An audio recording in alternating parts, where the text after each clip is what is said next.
সিঙ্গুর বিধানসভা তৃণমূলের একেবারে আদরের সভা বলা যায়।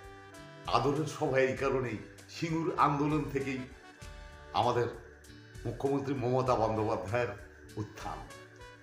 এবং বলে রাখা ভালো, আজ দেখলাম সিপিএম আর তৃণমূল দুজনেরই দেয়াল লেখা পাশাপাশি।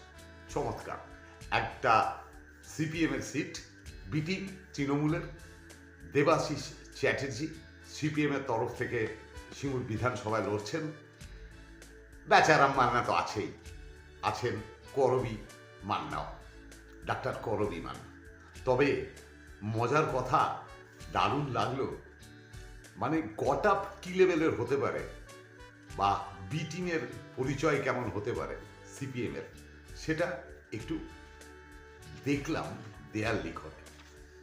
সেটা হচ্ছে, বালু খেলো চাল গম, শিক্ষা খেলো পার্থ, কেচটা খেলো গরু বালি, মানিক খেলো অর্থ।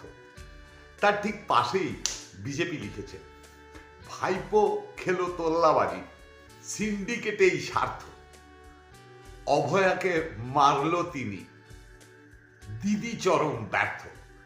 চমৎকার দেয়াল লেখান, ছড়ায় কবিতায় জমে উঠেছে সিঙ্গুর বিধানসভা। তবে ওখানে দাঁড়িয়েছেন বিজেপির তরফ থেকে অরূপ কুমার দাস, পেশায় একজন ডাক্তার, এবং ওনার ওখানে যথেষ্ট সুনাম আছে। এর আগে দাঁড়িয়েছিলেন রবীন্দ্রনাথ ভট্টাচার্য, তিনিও ছিলেন তৃণমূলের এক সময়ের একনিষ্ঠ কর্মী। কিন্তু এই বিগত 5 বছরে ভয়ানকভাবে বদলে গিয়েছে সিঙ্গুর।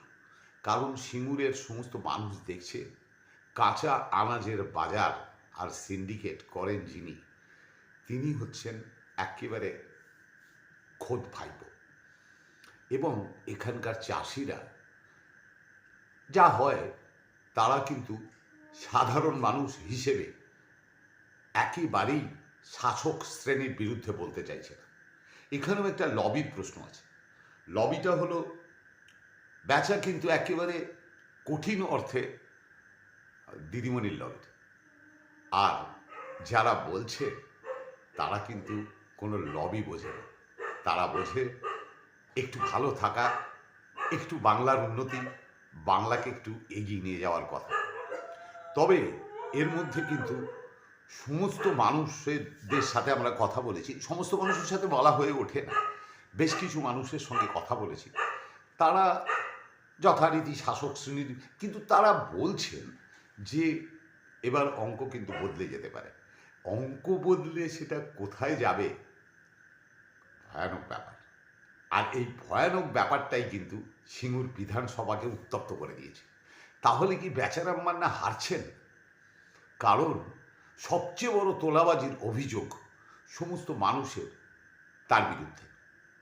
তিনি নাকি সারা দিন তার বৈঠকখানায় বসে নানা জায়গায় কলকাঠি নাড়ান, এবং স্থানীয় যে কলকারখানাগুলো 2-4টে হয়েছে, 2-1 পিস, সেগুলোর সমস্ত তোলাবাজির একটা হিসেব কিন্তু নবান্নর 8 তলায় পৌঁছে যায়।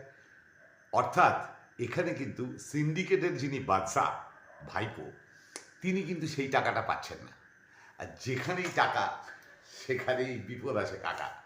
তবে হ্যাঁ, সিঙ্গুর বিধানসভা উত্তপ্ত, এবং আজকে আমরা যে পরিস্থিতিতে গিয়ে দেখে এলাম, যে বেশ কয়েকজন ওখানকার বিদগ্ধ মানুষের সাথে কথা বললাম, তারা কিন্তু অরূপে ভরসা রেখেছেন।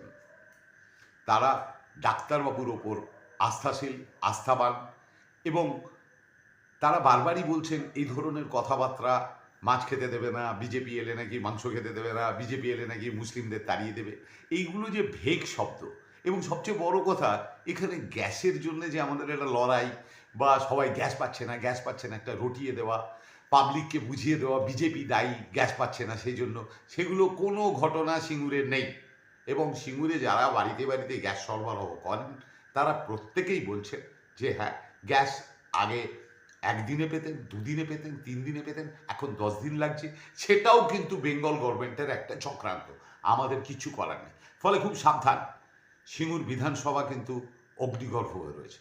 মানুষ কিন্তু বদলানো দেখতে চাইছে। কার পক্ষে যাবে সেটা কিন্তু 4 তারিখ বলবে। তবে বেচা এবার নিজেকে বেচতে পারে কিনা সেটাই দেখার।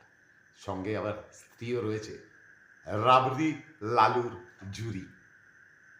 ভালো থাকবেন এবং অবশ্যই কমেন্টসটা করুন প্লিজ, হাত জোর করে অনুরোধ করছি।